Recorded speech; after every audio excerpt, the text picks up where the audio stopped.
দেখেন হুজুর, আমরা ইসলাম প্রতিষ্ঠার রাজনীতি আমরা করি না, তবে আমাদের পরিষ্কার অবস্থান হলো এই যে আপনারা যদি ইসলাম প্রতিষ্ঠা করবার জন্য দেশে রাজনৈতিকভাবে সামনে অগ্রসর হয়ে যেতে পারেন, আমাদের বিএনপির পক্ষ থেকে সহযোগিতা পাবেন, বিরোধিতা পাবেন না। দেশকে গঠন করার জন্য আত্মনিয়োগ করা উচিত।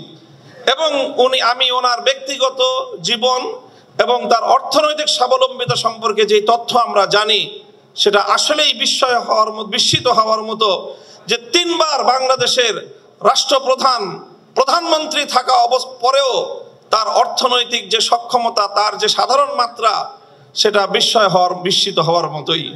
কাজেই সেই চেতনা থেকে, সেই প্রেরণার দ্বারা আপনারা রাজনীতি করবেন, এটা জাতীয়তাবাদী ছাত্র দলের সকল নেতাকর্মীর প্রতি আমার উদাত্ত আহ্বান থাকবে।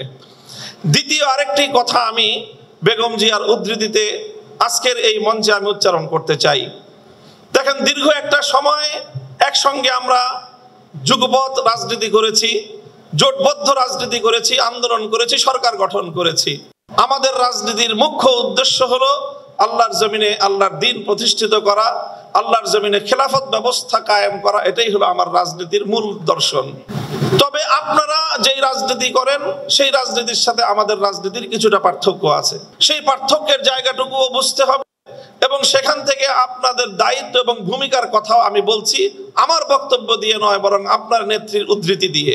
বেগম জিয়া আমাদেরকে বলেছেন অনেক সময় যে দেখেন হুজুর, আমরা ইসলাম প্রতিষ্ঠার রাজনীতি আমরা করি না, তবে আমাদের পরিষ্কার অবস্থান হলো এই যে আপনারা যদি ইসলাম প্রতিষ্ঠা করবার জন্য দেশে রাজনৈতিকভাবে সামনে অগ্রসর হয়ে যেতে পারেন, আমাদের বিএনপির পক্ষ থেকে সহযোগিতা পাবেন, বিরোধিতা পাবেন না।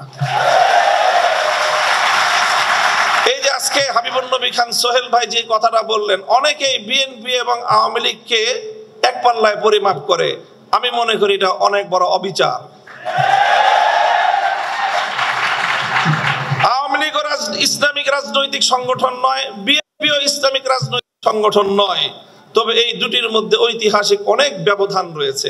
বাংলাদেশ জাতীয়তাবাদী দলের একজন মরহুম নেতা, সাবেক মন্ত্রী চৌধুরী কামাল ইবনে ইউসুফ, আপনাদের অনেকের নাম মনে থাকার কথা, তার একটা উদ্ধৃতি, তিনি একদিন এক প্রসঙ্গে বলেছিলেন, একটা কথা বলতে গিয়ে বিএনপির প্রতি তার নিজের যে অধিকার, সে অধিকার সাব্যস্ত করতে গিয়ে বলেছিলেন যে বেটা, আমি 200 বছর ধরে বিএনপি করি। কি বলেছেন?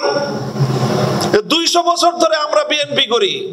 আপনাদের অনেকের মনে প্রশ্ন জাগতে পারে, বিএনপি তো প্রতিষ্ঠিতই হলো স্বাধীনতার বেশ পরে, শহীদ জিয়াউর রহমানের হাত ধরে।